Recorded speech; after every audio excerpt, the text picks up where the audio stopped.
ग्रंथ इसीलिए ज्ञान नहीं देते हैं, ग्रंथों से ज्ञान नहीं मिलता है। हालांकि पारंपरिक रूप से ऐसा कहा गया है और ऐसा माना भी गया है कि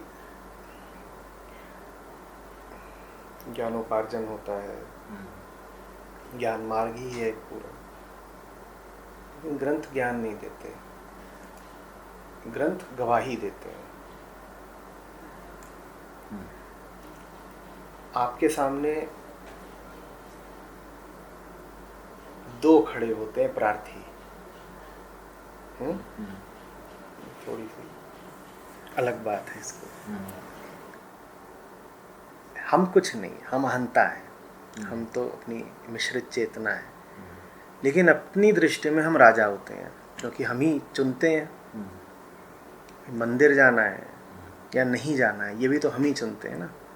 तो हम अपनी नज़र में तो इतने बड़े हैं कि हम ये भी चुनाव कर लेते हैं कि अभी भगवान चाहिए कि नहीं चाहिए। तो हम बैठे होते हैं न्यायाधीश की कुर्सी पे और हमारे सामने दो खड़े होते हैं प्रार्थी।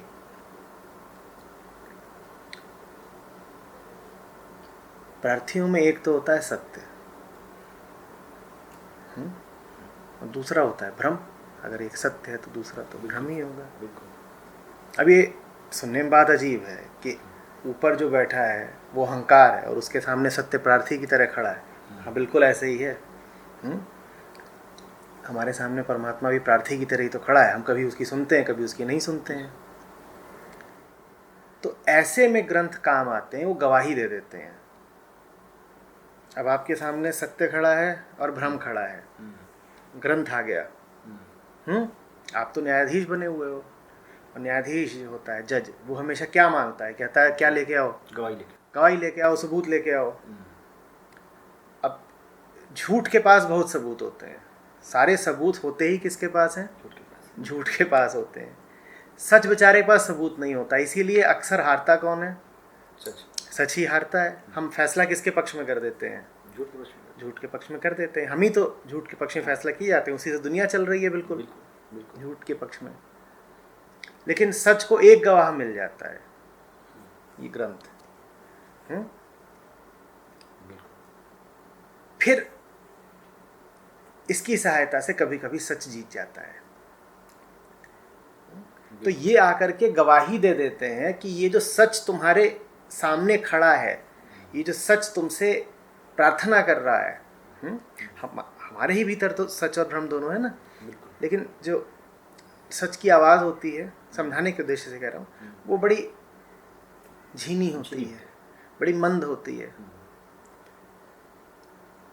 झूठ चिल्ला चिल्ला के बोलता है, सारी इंद्रियों से बोलता है, कानों में भी झूठ ही घुस रहा है, आंखों में भी झूठ ही घुस रहा है, स्मृति में भी वही बैठा है, बुद्धि। तो सच हारता रहता है। ग्रंथ आते हैं तो कहते हैं सुनो बेटा, ये जो सच बोल रहा है ना, ये बात खोखली नहीं है, ये बात हम भी बता रहे हैं।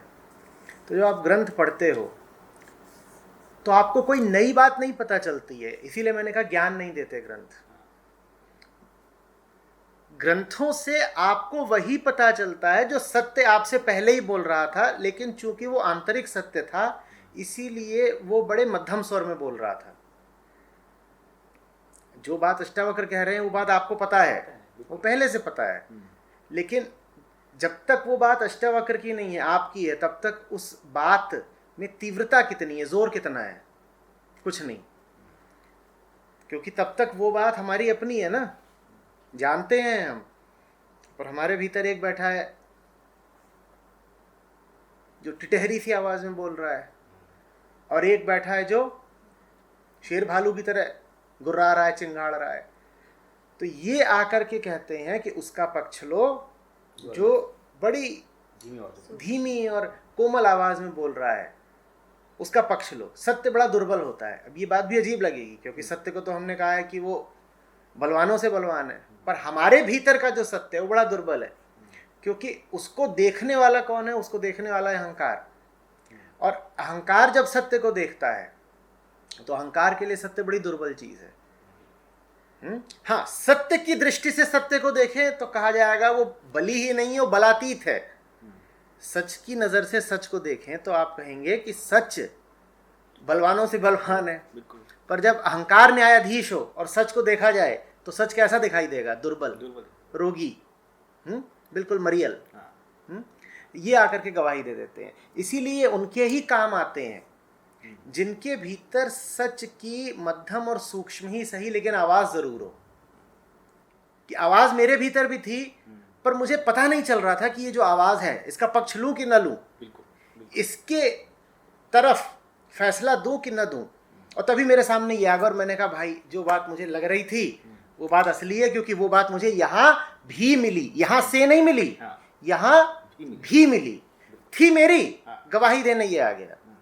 उनके ही ग्रंथ काम आते हैं। और जो लोग इनके पास ऐसे जाते हैं कि चीज मेरे भीतर तो है नहीं लेकिन इनको पढ़ के जान जाऊंगा, ज्ञान अर्जित कर लूंगा, उनको कुछ नहीं मिलता। वहां बात ऐसी है कि जैसे अभी मुकदमा ही नहीं शुरू हुआ है, मुकदमा है ही नहीं, क्योंकि दो पक्षों में से एक पक्ष नदारद है। कौन सा पक्ष नदारद है? सत्य का। अब जब सत्य का पक्ष ही नदारद है तो तुम सबूत लाके क्या कर लोगे, गवाह लाके क्या कर लोगे? पहले मुद्दई खड़ा तो होना चाहिए, प्रार्थी खड़ा तो होना चाहिए, तब तो उसके पक्ष में तुम कुछ सबूत लाओ तो फायदा होगा। मरीज जिंदा होना चाहिए तो दवाई दो तो कुछ फायदा हो उसको।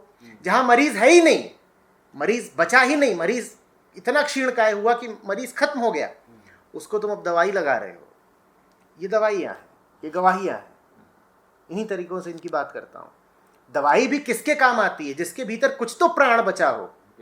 तो जिसके भीतर जब प्राण थोड़े बचे होते हैं या कहिए कि प्राण उठने लगते हैं, ये उनके काम के हो जाते हैं।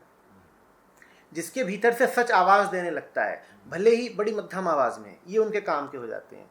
पर जिनके भीतर से अभी आवाज उठ ही नहीं रही या आवाज इतनी दबा दी गई है कि उसका कुछ पता नहीं लग रहा, उनके काम नहीं आएंगे। तो उनको फिर मैं पढ़ने को भी नहीं बोलता। उनसे मैं कहता हूं तुम जाओ जरा जिंदगी की ठोकरें खाओ, या तुम जाओ जरा अपने ही जीवन का अवलोकन करो। तुम्हारे भीतर से कुछ उठे तो, कुछ ऊब उठे, कुछ ज्वाला उठे, कोई विद्रोह उठे, तो फिर तुम्हारे हाथ में ये दें। जिसको अभी भीतर से संतुष्टि ही संतुष्टि है, जो कह रहा है जैसा चल रहा है बढ़िया है, कोई समस्या ही नहीं है, भ्रम है तो बढ़िया है, झूठ है तो बढ़िया है, लालच है तो बढ़िया है, वासना है तो बढ़िया है, जितने तरीके के विकार हो सकते हैं सब ठीक है, सब स्वीकार्य है। जिसके साथ अभी ये चल रहा है उसको ग्रंथ देने का भी कोई औचित्य नहीं। ग्रंथ उसको दिए जाएं जिसके भीतर से कोई विरोध में खड़ा होना शुरू हो जाए, दो पक्ष बन जाए, मुकदमा शुरू तो हो पहले। समझ रहे हैं ना? कहीं से कोई आए जो कहे कि मैं विरोध कर रहा हूं और मैं विरोध कर रहा हूं और मैं मुकदमा दायर करूंगा क्योंकि मुझे लगता है कि मेरे पक्ष में फैसला होना चाहिए। डिसेंट उठे, डिसेंट ही नहीं उठ रही है, विरोध ही नहीं उठ रहा है, तो फिर ग्रंथ क्या करेगा? तो जो आपने बात कही वो मौलिक है और बहुत पुरानी भी है। आपके लिए मौलिक है और वैसे सदा सदा से घटती आई है, लेकिन शुभ है बात, और ऐसे ही होना चाहिए। गुरु के सामने कोई आए जिसके भीतर अभी पात्रता पैदा होनी शुरू ही नहीं हुई है, गुरु से कुछ दे नहीं सकता। दुनिया के सारे गुरु असहाय हैं। वहाँ अगर कुछ देने की कोशिश भी की जाएगी तो वो असफल रहेगी। हाँ, ये ज़रूर हो सकता है कि दिख भी जाए कि सामने कुपात्र बैठा है तो गुरु किसी स्वार्थवश या लालचवश उसको कुछ थमा दे, लेकिन वो जो चीज़ थमाई जा रही है वो उसके काम नहीं आएगी नहीं।